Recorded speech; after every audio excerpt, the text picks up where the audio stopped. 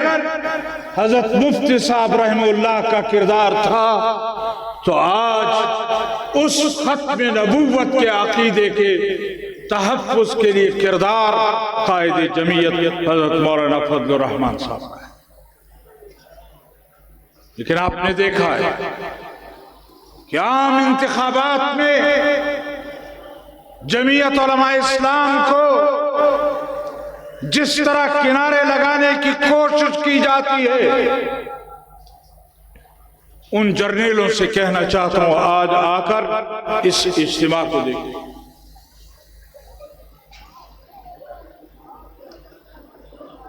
میں تو اتنا بڑا آدمی نہیں ہوں، لیکن ایک گزارش کرنا چاہتا ہوں جرنیلوں کو،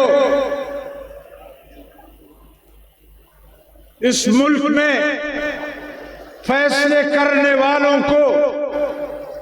کہ جمعیت علماء اسلام کو اس پر مجبور مت کرو کہ جمعیت علماء اسلام انتخابات کے راستے کو چھوڑ کر انقلاب کا راستہ اپنائے، وہ پارلیمنٹ کے راستے کو چھوڑ کر کسی دوسرے راستے پر چلنے کا فیصلہ کرے، اس سے پہلے ہوش کے ناخن لو اور اس ملک کے مستقبل کو حقیقی معنوں میں قوم کے نمائندوں کے حوالے کرو۔ اور اگر آپ لوگ ایسا نہیں کرتے تو آپ کے کردار کی وجہ سے پہلے بھی یہ ملک دو لخت ہوا ہے، اور آپ کے کردار کی وجہ سے ایک مرتبہ پھر اس ملک میں دراڑیں ڈالی جا رہی ہیں۔ لہذا جہاں ہو وہیں رک جاؤ اور قوم کے صحیح نمائندوں کو اس ملک کے مستقبل کی طرف جانے دو۔ میں جمعیت علماء اسلام سندھ کا تہ دل سے شکریہ ادا کرتا ہوں کہ انہوں نے اس نازک موقع پر حضرت مفتی صاحب رحمہ اللہ کے نام سے آج جس اجتماع کا انعقاد کیا ہے، اللہ تعالی ہمیں جمعیت علماء اسلام کی قیادت میں حقیقی معنوں میں جمہوریت کی طرف جانے کی توفیق عطا فرمائے۔ اللہ تعالی جمعیت علماء اسلام کو یہ توفیق بخشے کہ جمعیت علماء اسلام نے اس ملک کے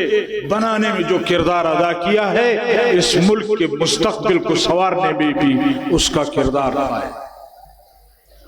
میں آخر میں ایک مرتبہ پھر جمعیت علماء اسلام صوبہ سندھ کے ایک ایک ورکر کا دل کی گہرائیوں سے شکریہ ادا کرتا ہوں۔ اللہ تعالیٰ ان کی زندگیوں میں برکت نصیب فرمائے، اور آئے ہوئے تمام مسلمانوں کا دل کی گہرائیوں سے شکریہ ادا کرتا ہوں۔ اللہ تعالیٰ آپ کے گھروں کو دین سے آباد کرے، اللہ تعالیٰ آپ کے بچوں کو بھی جمعیت علماء اسلام کی قیادت میں